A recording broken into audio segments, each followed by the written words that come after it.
Whoa. Dang, just jumped right in. Forgot to set the fade. Oops, my bad.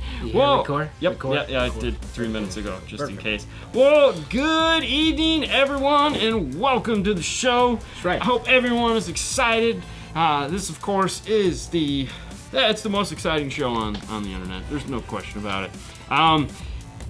To just jump right out of the bag here, we will be answering questions tonight, just like we always do. However, we do have the 12 Days of Christmas that we're going to just whip right through in the first 10 minutes here so that we can get on with the rest of the show and not take too much away from that.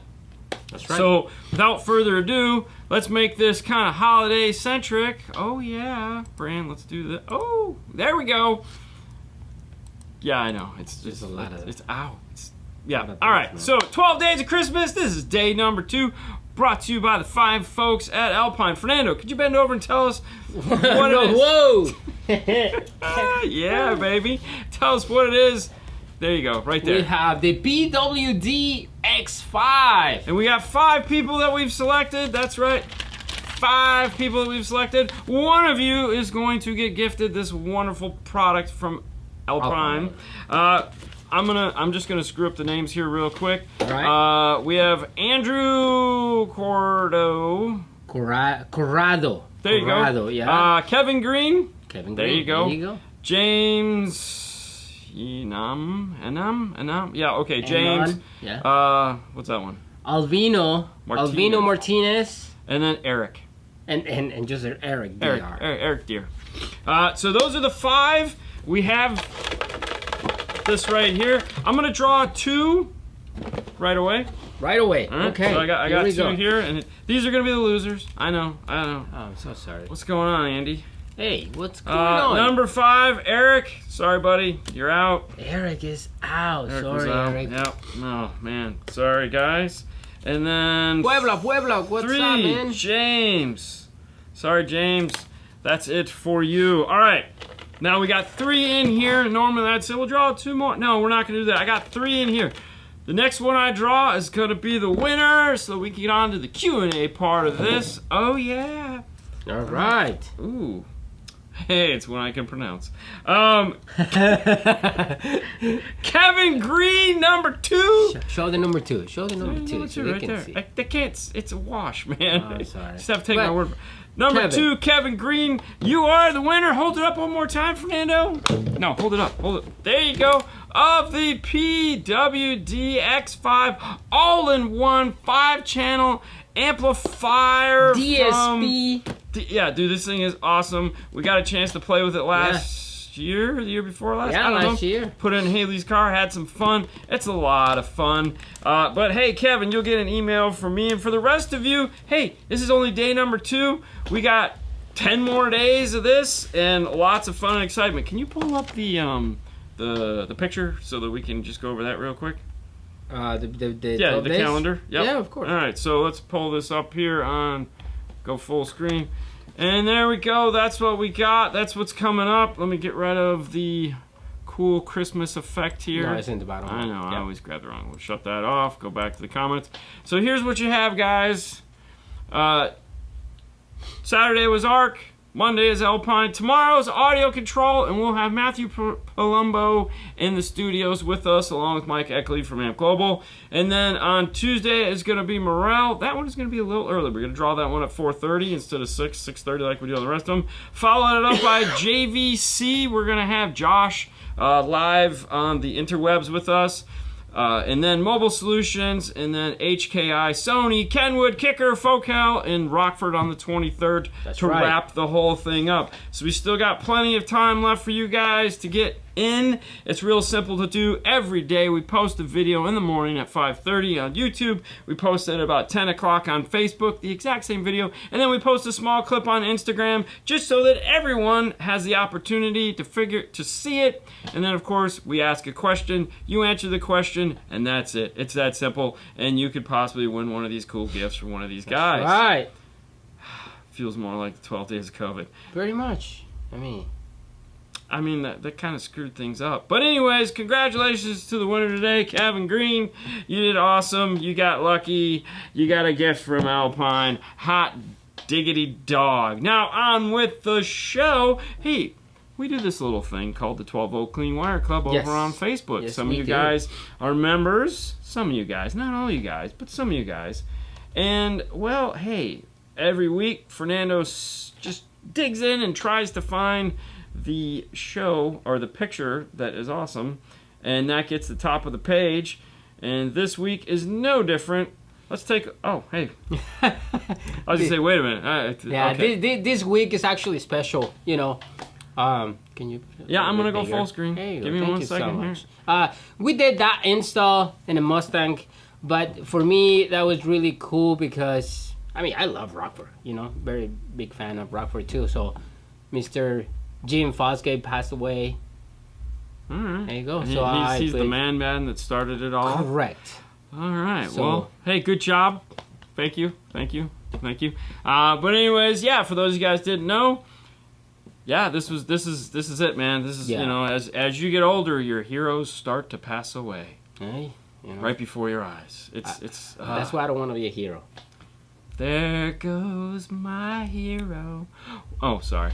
Wrong thing. Anyways, that's it. So, hey, if you're not a member of the 12 Volt Clean Wire Club, you should join. And also, while you're over there... Whoa! Yeah. Somebody turned the light on. Yeah. That's a little better. Now it's not so dark. What are you trying to say? Said the light was facing the wrong way, so we look kind of dark. What's up, Angel? Oh, I gotta call all those guys tomorrow. Hey, it's Mr. J. Cook. What's happening? Howdy, Johnny. How's everybody doing? How you doing? Jovan. I got it right. Puebla, what's up? It's Um, Andy right there. yeah, there's Andy. So everyone that was voted into the top 5, top 12. Mel checking in. What's up, buddy? All the videos were due last night at midnight, so the mad scurry to get all your stuff in and done was yesterday night. Some guys got done early. Some guys were working really late. Jason posted their video. I was just talking before we went on live with the show with Brian. Mm-hmm. What is the time frame to enter before air winning? The videos get posted at 5:30 a.m. on YouTube, so you approximately have 12 hours to enter. Yeah. Mm-hmm. So it's a daily thing. It's 12 days of Christmas. So you have every day. So you have all day. All day. All day. It's like 12 hours, and then that's it. What was the answer? What was the question? Oh, Steve Brown. Yes. Who was the guy that demoed the Tesla, the F1 status Tesla to Dean? Steve Brown. What's up, Gary? Yeah. What's up, Oscar? What's yeah, so up, Steve guys? Brown, or Brownie, as his friends call Everybody, him, which yeah. you know a lot of people call him that, was the gentleman that sat next to me in the car and talked to us and let us learn all There the you cool go. things. Let's see. Yep. Steve Brown, have demo. Chris Tagoo was Chris in the Tagoo back is in the seat. back. Chris You Tagoo got it. isn't with Alpine anymore. Sorry, you didn't win, man. But hey. What's new with Chris Tagoo? Or what? It was a lot of fun. That was pretty awesome. When is the Sony Mobile ES video going to drop? Not soon enough. I can tell you that. Just not soon enough. Yeah. The end of the year is coming fast, and yeah, the end of the year is coming fast in the car. I need to put it in. Well, I'm not going to have it for a week and a half because the girls are going to be gone. I had a Rockford Fosgate 20 watt ×2 booster back in the late 70s. Killer little amp. You know, hey, it's the stuff that just really kind of started it all. So it's crazy, right?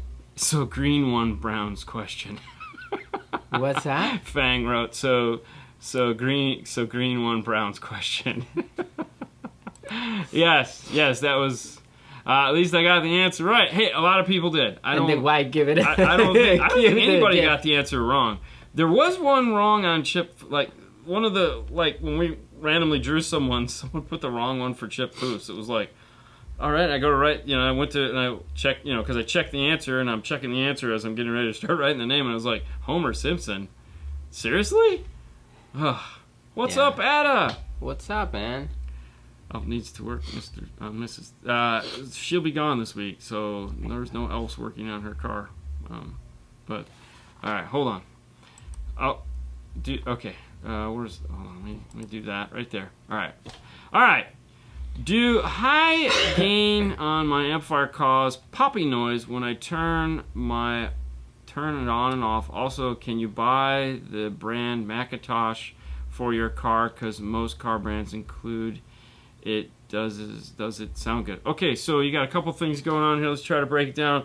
Does high gain cause a popping noise when I turn off my car? Typically, no. Sometimes it can. The easiest way to find out if that is the case, of course, is just turn your gain all the way down. A lot of the time, popping noise comes from something, the amplifier and the car turning on at the same time, that causes the popping noise. If it's just a turn on pop, you might want to try finding a different way to turn on the amplifier. So like if it's hooked up to the radio, maybe try hooking it up to the ignition so that you don't have to wait. Turn on pop is a tough one. It could also just be the amplifier. Some amplifiers have turn on pop. That's just, yeah, and it kind of is annoying. Alright, so Macintosh was a car audio brand. There's one located right there above Fernando's head. Did it sound great? Back in the 90s, it sounded amazing.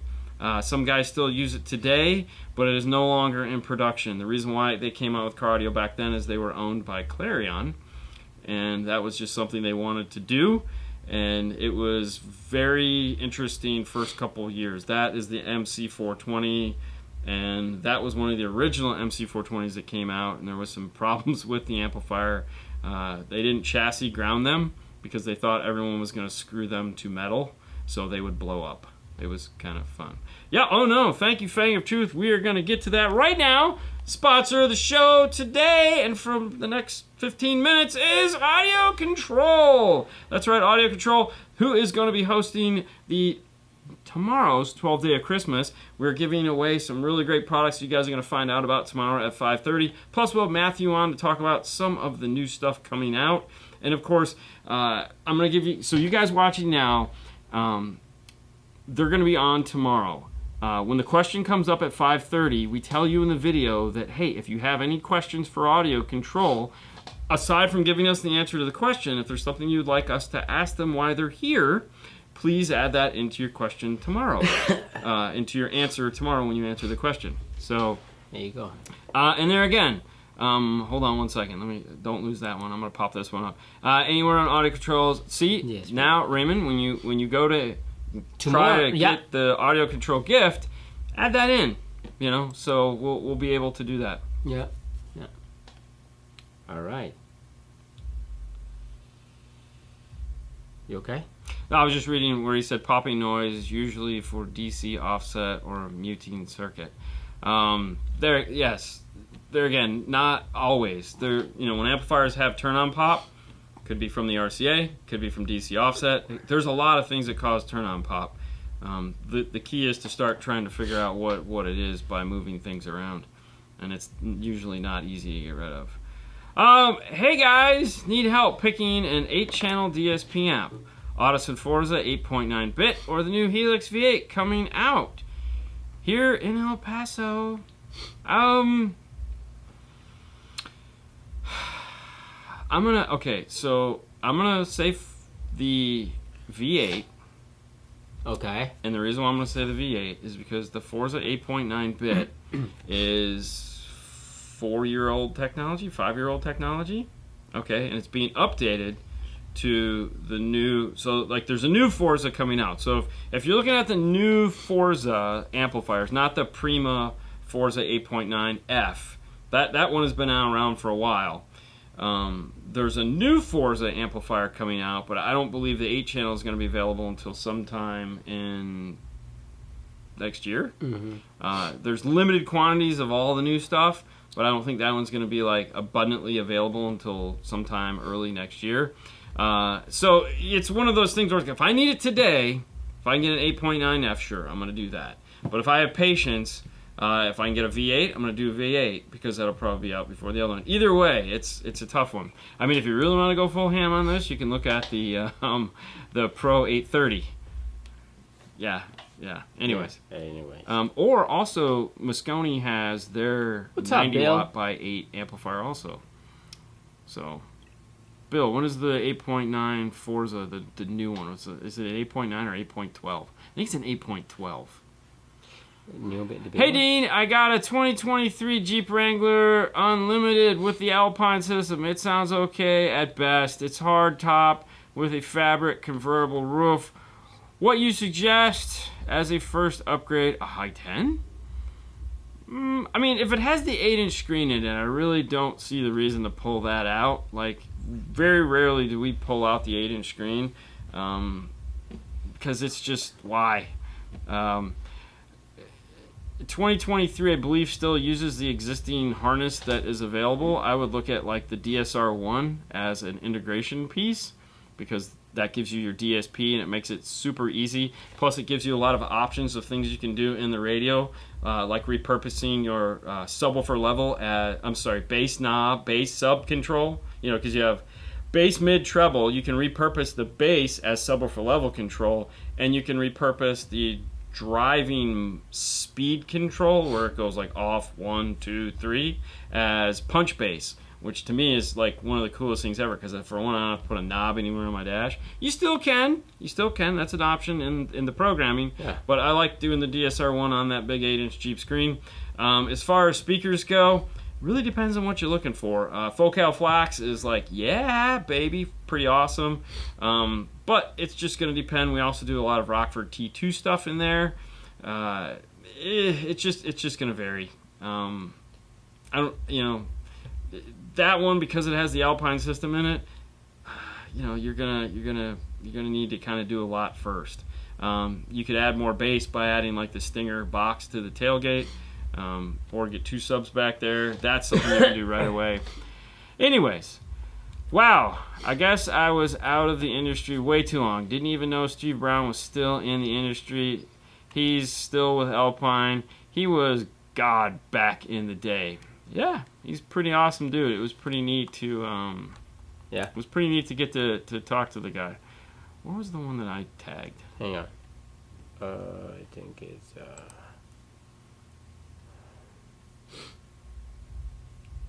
Jeep. I don't remember. That's why I just clicked it. All right, you keep looking. I'm gonna answer this.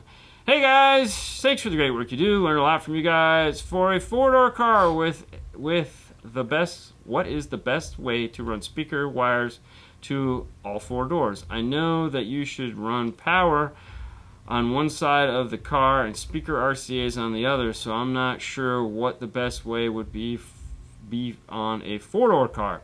Honestly, with amplifier technology improving a lot, we don't typically worry about this all that much.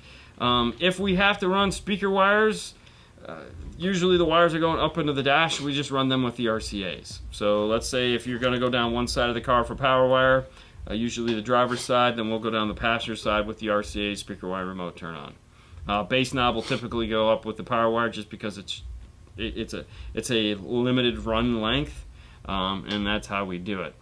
I think I found Okay, this. I have a question. I have a Pioneer double DIN head unit as an error that keeps popping up saying amp error. I cannot figure out the problem. 2 things could be the problem. One, it's like an amp error. If you pull the radio out of the dash, the amplifier is located at the very back of the radio. You'll see the little T-shaped heat sinks it has, and there's a bunch of little legs that stick down. Check to see if you have any corrosion there. Because that will cause the amp error, because they're really, really close and they got any moisture in it, you could be shorting out the amplifier. 2, it's going to be one of your speakers if it's not that. Okay, so if you ohm all your speakers, make sure when you're ohming your speakers, you also go to chassis ground.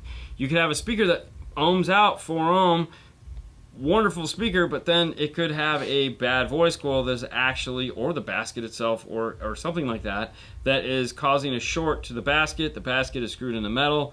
Now you're getting a short back to the radio and is causing an amp error. It's something that is intermittent, could cause problems. A good way, like if it's intermittent and stuff like that, hook up one speaker at a time, let it rock out for a day, see if it causes the problem. Fixing intermittent problems is a big pain in the butt. There's no question about it. But yeah, that's how we deal with those. Yeah. Hey Dean, I got a 20. I just answered that. Yeah? Yeah, you literally Okay. popped that up already. Okay. It's okay, man. When you gonna play with the soon, next year, probably the first part of next year, realistically. Can you guys tell me the cap I can put on a Morel Hybrid tweeter just for some type of protection. Depends what you're going to cross over the cap. It depends on what you're going to cross the tweeter over. It's a hybrid. If you're crossing it there again, if you're going active on it, it's going to be hard to. You're going to have to go find a bulk cap somewhere, maybe, because a lot of those times those are crossed over like 2200, and that's really, really high, really, really low, I should say. And like the 2.2 or the 4.7 or the 3.3 really is going to not be a great crossover for those.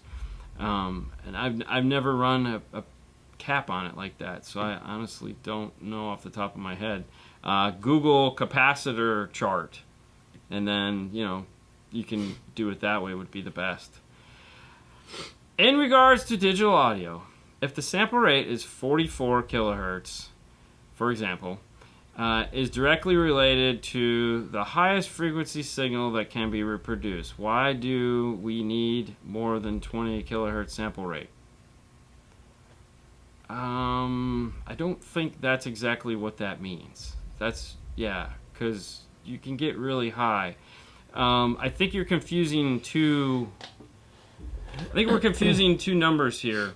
Like if you're talking about like high res audio that can play up to that, as opposed to the sample rate, those are two totally different numbers. But yeah. Installing a DM810 and an LC1300. DM810 is not turning on the LC, using the remote out to the remote in, but not having any. Okay, so a DM810. Believe it or not, the DM810 is if it's turning on, it's pretty impressive. Are you using high level into the DM810 or low level into the DM810? There is a jumper inside of the DM810 to turn off GTO. So if you're running RCAs into it, you got to pop the top and turn off GTO inside of it. You can also take a digital multimeter and go to the output and see if that's actually turning on. If there's an output voltage coming on. But most of the time when we run into remote turn on problems, you got to pop the top and turn GTO off, because it might be enough to turn on the 810, but the 810 doesn't see it as an actual remote turn on. Yeah, Ada thinks we're talking about frequency response. Only channel is only one channel is doing GTO. Correct? Yes, GTO is through inputs 1 and 2. That's where it's looking for the turn on. Also, make sure on the D51300 you have it set to remote. I'm sorry, the LC51300. Make sure you have it to remote and not GTO. Want a nice SQ staging? Thoughts on kicker pods, or invest in better components? Don't want to build custom pillars. Probably doing a key amp. Invest in better components. Yeah, just get a really get a set of Q class 6.5 components. You'll love those. But yeah, for sure. Building a 79 Bronco with Rockford coaxials front and rear, an 8-inch sub on the 5-channel Rockford amp, and a Sony Bluetooth head unit. Is it worth installing a DSP since it's not full active? Keep in mind there's a lot of different aspects to what a DSP is. There's 4 key features to a DSP. Aside from what a lot of people consider the most important one, which is time alignment, but you're talking about it has an EQ, it has a channel level control, and it has a crossover along with time alignment. Now, if you're just doing a Sony Bluetooth head unit, depending on which Sony head unit you go with, it may have some of those features built into it already, but naturally a DSP, let's say like a Rockford DSR1 in there, would give you a lot more control over the way those are going to sound. So it's up to you. Would I do it? I don't know. I'd have to really we'd have to have money in there, meaning a budget that's like big enough. And at that point, I'm probably trying to figure out a place to put separates. 4 is a 1214-bit January, and the 811-bit is still a few months out. So that goes back to the original question of which one to get. So we're still a few months out on the new replacement for those. Okay. Thanks, Bill. Thank you, Bill. Let me clarify my question. I'm not going to run a DSP. I'm not going to run... wait. I want to add some type of protection on my hybrid tweeters. What side capacitors or base blockers will you recommend? No, I'm fine with the clarification. I'm just, why not just use the passive crossovers that it comes with? 100%. I mean, if we're not running a DSP, how are we figuring out what the crossover is going to be? Yeah. I mean, what are we doing? I mean, if we're running a passive crossover, the capacitors are inside of it. It's doing all that. Yeah. So I mean, are we just gonna tempt fate with a knob and turn it until we figure out what the crossover point is going to be? At that one, you need a CC1 so that you can actually get the right crossover point. I would never try to take an amplifier and turn that dial and guess what my tweeter crossover points are going to be. That would never happen. At that point, I'm just going to run the passives. Because that's... No, but, the speakers come with the passive crossover, so use those. And well, yeah, I mean, but there again, I get what you're trying to do. I mean, I whether you're running a DSP or not, I mean, the capacitors that you need for protection aren't going to be common capacitor points because Morel uses lower crossover points than most speakers. So, like I said, if you're going to cross them over at 3200, a 4.7 microfarad cap, rock on, put it on there, it'll protect the tweeter. It's going to cross them over higher though, so depending on what sound you're going for, like we typically cross them over at like 2200, sometimes 2500. Yeah. That crossover point is way too high for us to enjoy those. So that's where that comes in. All right. For the new K2Ms, are you going to have a different sound signature, be louder, or what? Do you know, have you heard them? Did you hear the ones in the Bronco? I did. It's a different sound signature. It's not necessarily louder, because the K2s are pretty freaking loud. It's just they're building a different speaker. So it's not like they all of a sudden took a K2 and made it a loudspeaker. They took a K2 and just evolved it into the next evolution of what the K2 is, using M profile technology. So like if you look at Utopia M's aren't twice as loud as a K2. They're just a different sound. They handle a little bit more power, not much, but it's just a different sound signature. Yeah, I guess that would be the answer to that question. Did you like the way they sounded? I like it. We play hard. Oh, he did play it hard. Yes. Yeah, he played hard and he blew the mid-range. The mid-bass. He played it hard and he blew it. Wait, he blew the mid-bass? The mid-bass. Yeah, I knew he blew one. I walked by and I was like, damn. What's his name? Yes. Dan? No. But anyways, yeah. Yes. Dean, I know you're an advocate of using factory speaker wire. I would like to, but the wire in my Suzuki has only 7 thin strands. How do you feel about this for 70 to 100 watts RMS for all 4 doors? I'm sure it has more than 7 strands. There again, I'm not an advocate one way or the other. If you want to run new speaker wires into your door, by all means, run new speaker wires into your door. It's wire. As long as the voltage that you're trying to pass over it, the wire size is thick enough for it, that's really the question. So 75 to 100 watts is still not a lot of power for that. However, by all means, run new speaker wire in the Suzuki. If you can do it, it's just getting really difficult to do this, and also most of these, listen, on a Honda, we're unwiring that all the time because it's just easier than going through and bypassing the amplifier. If you can run speaker, the problem is we'll get these cars in here and they'll run 12 gauge in the door and they don't even bother. They just loop it through the door and it looks like total crap. And you're like, what the hell's going on? I know. So, anyways, no, I mean, if it's got 7 strands, will you hear a difference? Probably not. Yeah, for sure. Okay. Can I click on this one? Yeah. Okay. Hey guys, has any of the aftermarket companies out there made the update to change out the factory radio in a 2021 Silverado non-Bose? Thanks. That was a Metra piece at one point. That was a Metro piece, yeah. I don't know if they recalled it though. No, I don't know. Yeah. Did you look up the car? No, I was looking for something else. Oh, for do me a the favor. next Since one. you got it right there, type in 2021. 2021. What are we Chevy talking about? Silverado. Silverado. Yeah. We're gonna say Yeah, anyone. It doesn't matter. LT's fine. LT.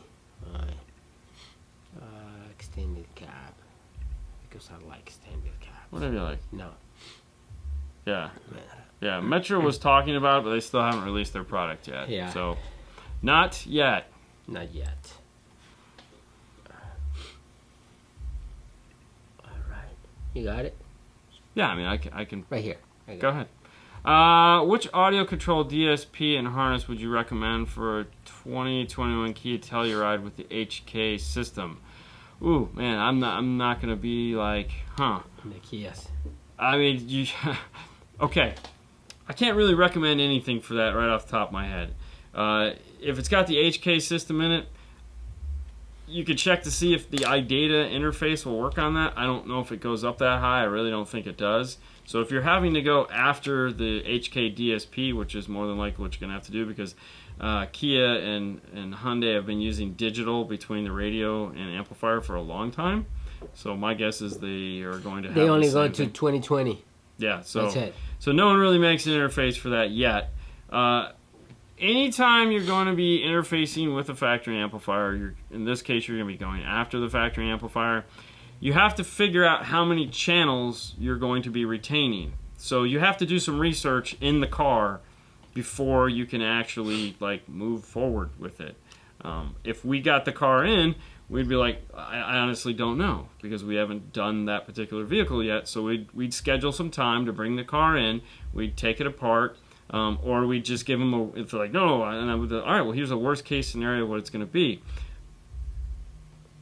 But if you look at it, let's say it has a 10 speaker stereo and you're trying to retain all 10 speakers, the biggest DSP audio control makes is an 8 input. That's it. It only has 8 channels of input. That's not going to be enough. So you have to figure out how many channels you're trying to deal with and then move on from there. Sometimes you don't have to retain channels. Like you may not, the rear might be fine. Like I'm not going to do anything to the rear. I don't care about the rear. So then let's say up front it's got a 3-way set and you have a sub and a center channel and you're going to amplify all those. Well, that's 8, so you're good. But that's really what you have to figure out first. Yeah, it can be a lot of fun. All right. Hold on, before we go any further, Yep. I'm going to turn this off. Thank you, Audio Control, for being a sponsor of the show, and we'll move on to Moscone Gladen at Moscone-America.com, makers of one of Ada's most favorite speakers, the Aerospace line. One of the most favorites, huh? That is his most favorite. Like, when you go, bro, just do Aerospace. Aerospace is the best. Okay. There you go. Why not? Okay. I kept my F-150 system before selling it. K2 6.5, 2L7T, D6, 8.100, and I want to use as much of the system as possible in my new Jeep. Ooh. Would you do K2 coaxials in the soundbar? Thanks again. Yeah, why not? Yeah. Put sound deadening. Yeah, maybe. I mean, why not? It's not going to matter. You got to cross those things over so high anyways in that stupid soundbar. So, Metra, if it's a new JK and it's a 4-door, Metra makes some really nice... You're doing great today. Just want to let you know that. You're doing great. Metra makes some really nice under-seat mounts for those. They make a 2-channel kit. Aerospace is my favorite. Liar. Yeah. Metra makes these really nice metal amp brackets that go up underneath the seat in the Jeep JL. Both of those amps should fit on top of those brackets. They come as a whole kit, like power wire, speaker wire, RCAs, 2 fuse holders, the whole 9 yards. keep in mind that like the audio control amplifiers are the most non-water resistant amplifiers on the face of the earth. If they, I mean, it's an exposed circuit board out of the heatsink end, so not a drop of water, and that's that. That's why they're great in an F-150, because there's no chance of them getting wet. The chance of them getting wet in your Jeep, really high. Really high. They're not conformal coated, so they're not going to protect in any way, shape, or form. But if you want to use them, that's how you do it. You can put K2 6.5 components in the front, coaxials in the rear. The 6-channel will fit underneath, more than likely fit underneath the driver. The 8 obviously will fit underneath the passenger, and then whatever you decide to do for subs. I believe Fox Acoustics makes a 2-sub box for the back of that goes across the back. And yeah, that's what I got for that. Okay. Yeah. All right. Yeah. I have a Sony X9500. Is there a good source for high-res classic rock? Is there a way to convert existing files, or am I out of luck? Thanks. HD Tracks. The website is called HD Tracks. However, if you're an iPhone user, there's a couple different services that you can have, like Tidal is a lot of people's favorites. Spotify does offer, this is for Android or iPhone, Spotify does offer high-res downloads.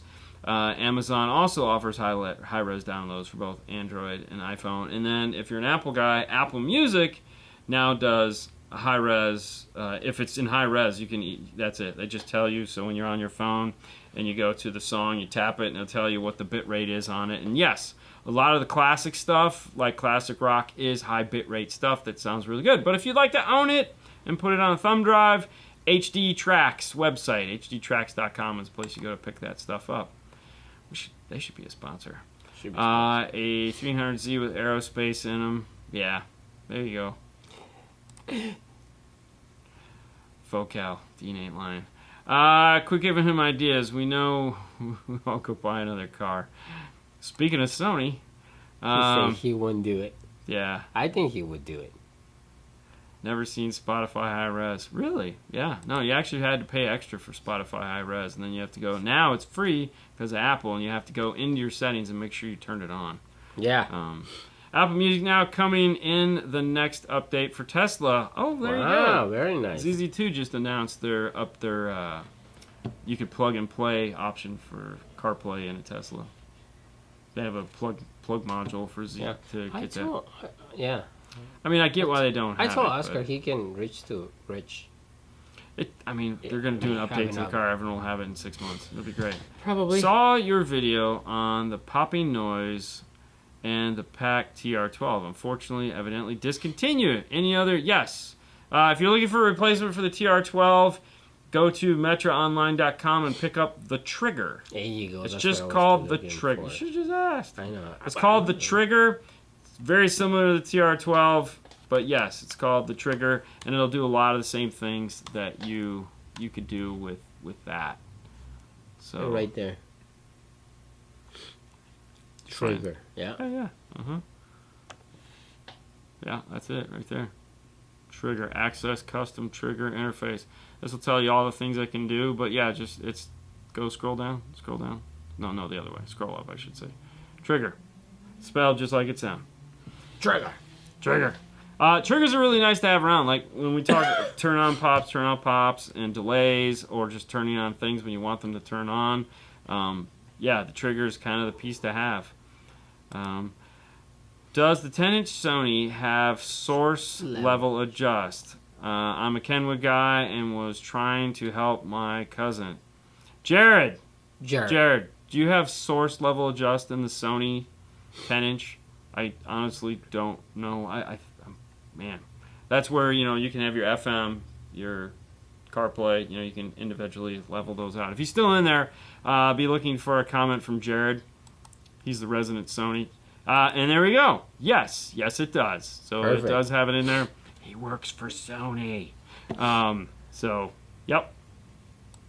I heard the audio control is updating their software like a new version of software. It's an update with new features. If that, yes, new version of the software, yeah. So it looks like the old software, just it's got more features and more buttons. And the answer to the question is they are in the process of doing it, which they'll be here tomorrow, and we can see if we can beat them up. Of course, they're probably going to say, hey, let's not talk about that. I'll be like, seriously, bro? Right now, it's going through the validation process like anything else. The products have been out for 5 or 6 years now, and it's a pretty solid, well, it is a solid format right now. It kind of sucked to release an update and then have it start to crash and do strange things. So to me, it's worth it if they'll just spend more time to validate it. Jeff Smith and the crew are working diligently to make sure it's pretty awesome.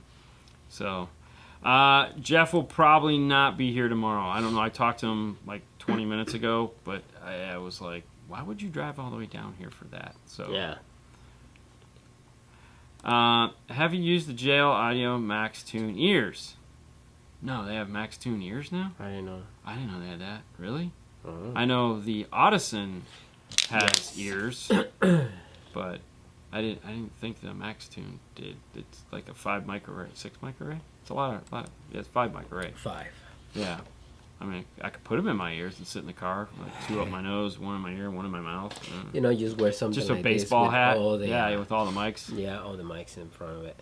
All right. Trigger wasn't Trigger the horse. Yeah, Pioneer WR8600 is slowly when switching screens. Sometimes I have to unpair my phone to get to play music. The unit is updated and only a year old. What should I do? So the bad answer would just be like, just it's what it is, and kind of like deal with it, because you paid for it. There's nothing they're gonna do to fix it. Okay, like Kenwood guys like myself have been dealing with slow ass radios for a long time. It wasn't until like the last 4 years when they finally switched to a dual core processor on Ubuntu that has just been like, wow, this thing is lightning fast now. Pioneer, Yeah. you know, it's yeah. It's just one of those things. I mean, there's no good answer for this. You know, it's kind of disappointing when you buy a really nice high-end radio and then you get it in the car and it's like really stupid slow. I feel like every manufacturer has had this. Alpine had it with all the restyle stuff, like so much so that we had some of the Alpine guys here from Japan, and I walked over to the radio and I went, and I hit it 10 times before it finally registered that it was doing something. I go, and their excuse was, microprocessors are very expensive. I'm like, you guys make microprocessors. Tell me something else. So, so if Moscone has figured out what humans like, even harmonic distortion, are other companies soon to follow? I feel like every company feels they know what people like. I mean, don't they? I mean, when you talk to every company, they go, no, this is what people like. And they'll double down on it. A lot of the times, you're like, I don't think people like that. I don't like that. No, well, I must not be a person.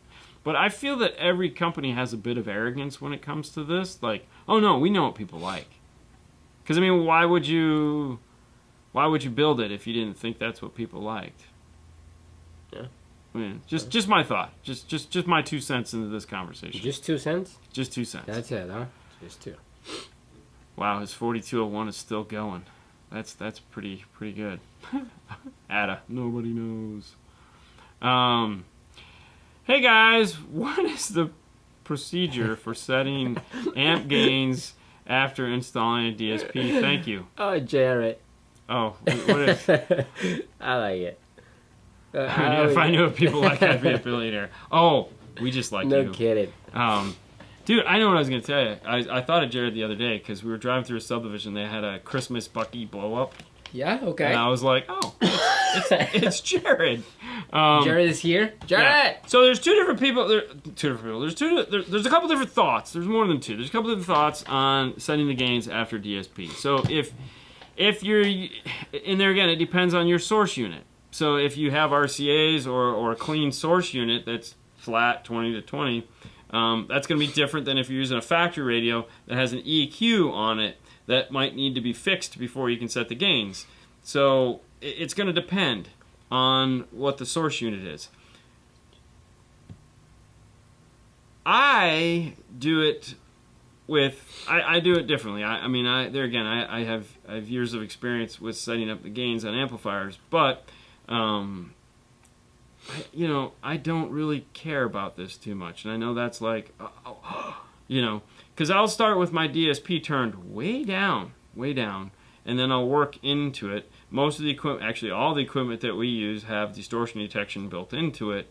So when I'm done, I'm looking at that. I'm looking at the distortion detection built into it, and I'm playing sine sweeps to see like where it's causing a problem. One of the really cool things about working with the key stuff is, especially the key lock in the 501, is how they tell you to set up the gains, because they use a sine sweep, which is really because they know this is going to be integrating into a factory stereo, and a sine sweep is pretty awesome because it starts at 20 and goes all the way up to 20,000.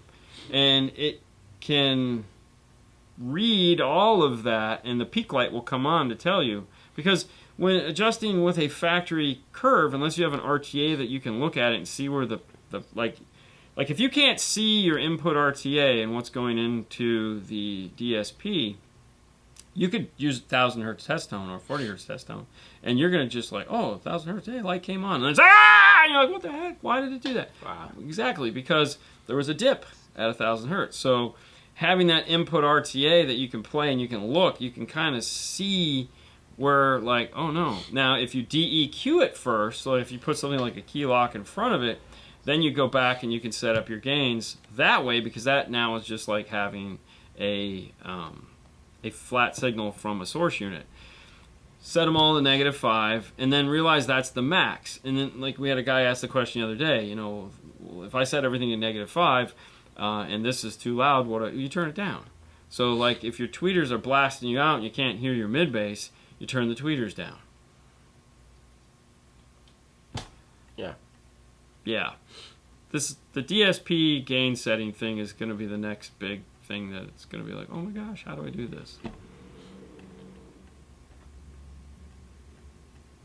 Yeah. Yes, the Helix does have an input RTA. Audio Control has an input RTA. A lot of the new DSPs have input RTAs, so that you can see this happening. That's right. Jeep Wrangler offers Macintosh for the guys who asked about Macintosh. They offer an Alpine system that says Macintosh on it.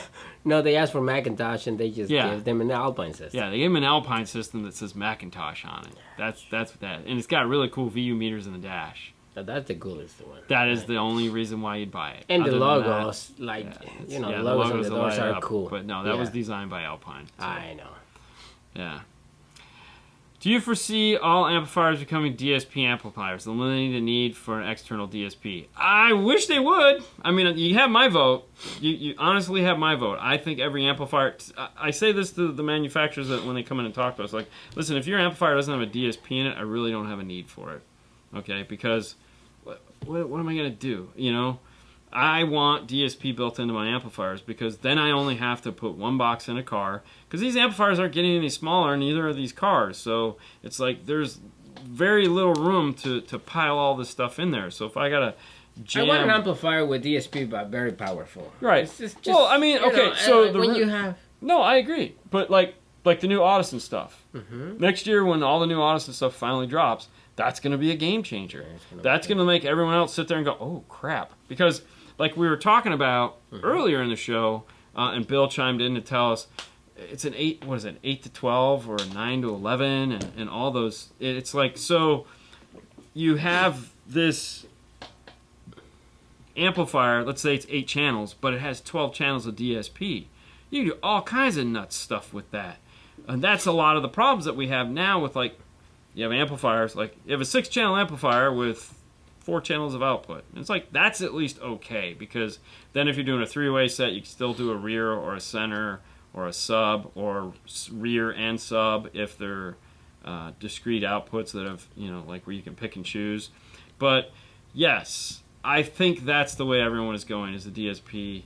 Okay, so the reason why it's not going to be all or none is because not everyone wants a DSP. The other gentleman early in the show was like, I want a capacitor to protect it, and I'm not using a DSP. And it's like, why would you not use a DSP? Like, it just makes life so much easier.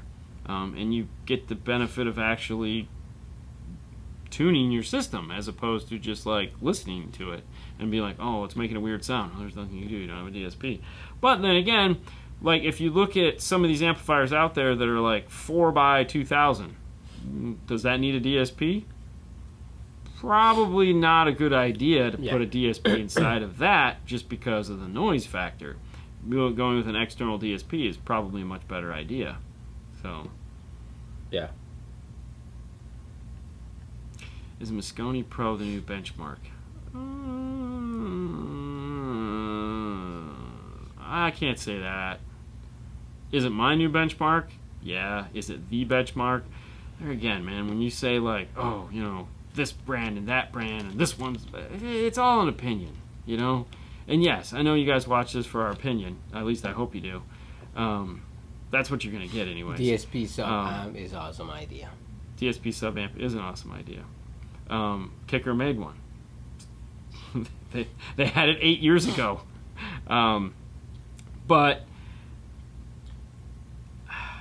you know, I love the way the Pro stuff sounds.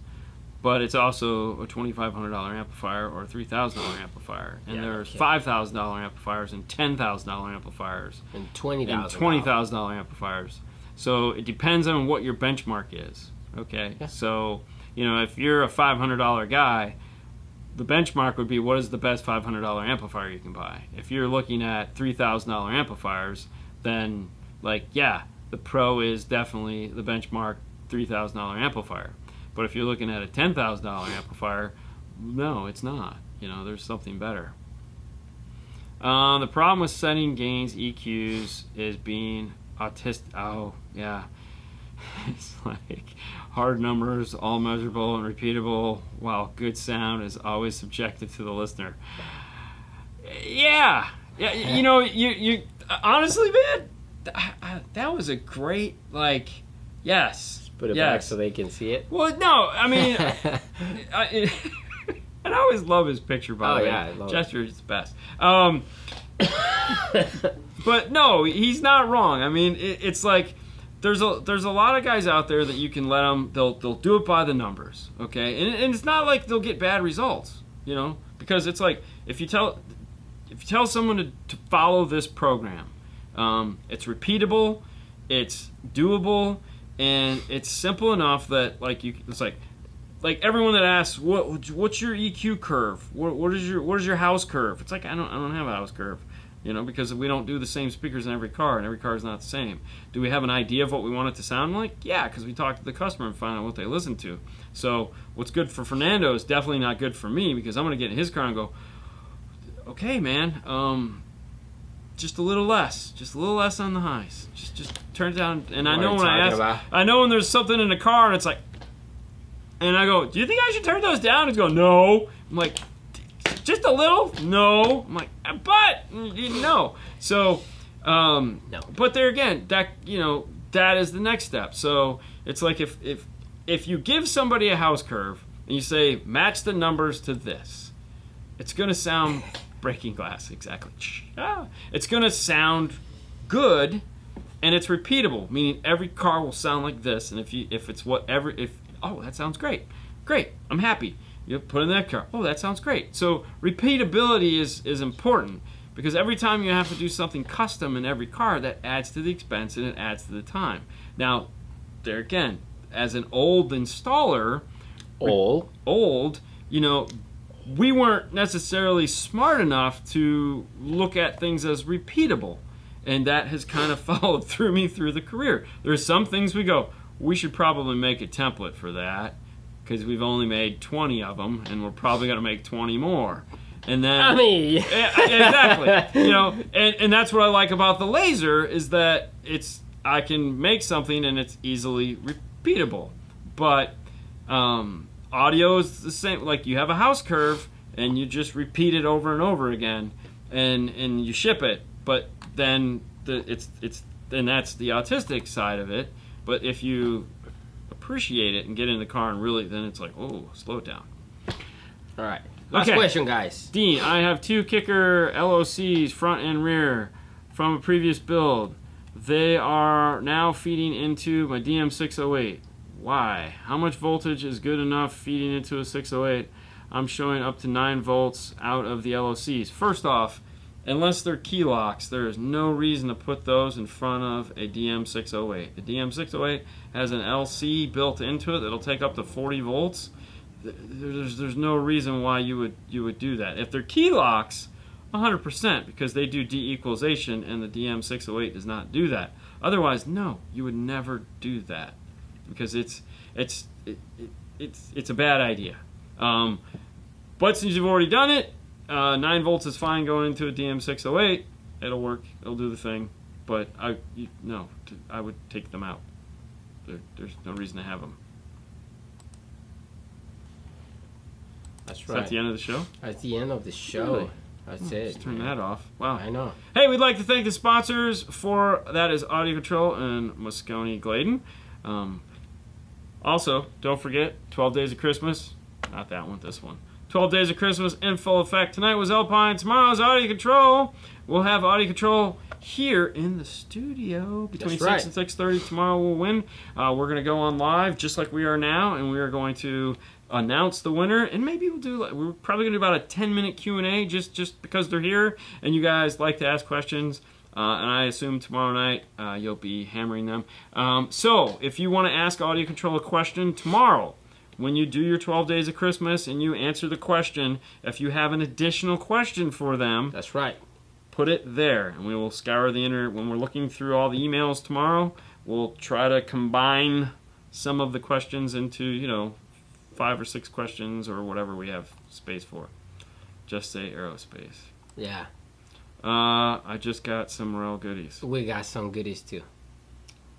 Are yours heavy? Did you get heavy Morel goodies? Heavy. Yeah, because ours were heavy. Yeah. I had to bring them over on a dolly. I'm still waiting. Still waiting. Recount. Sorry, man. Sorry, it's Florida. We don't need to recount anything. Extremely heavy. That's right. Yeah, there you go. You got same thing, stuff. buddy. Yeah. Hey guys, thanks so much for watching. Fernando's pulling up this page here. You can still register to. You can still register. You can still submit your pictures for the Clean Wire Challenge.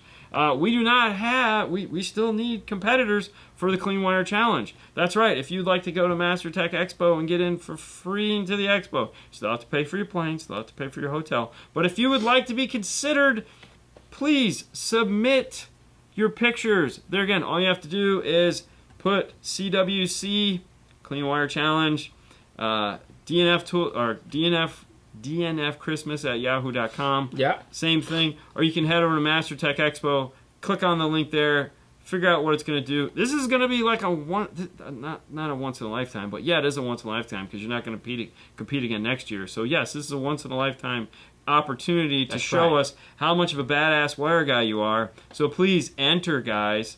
I don't know what y'all are waiting for. Send We've had some people enter, and I know there's some really talented. I want to see some really.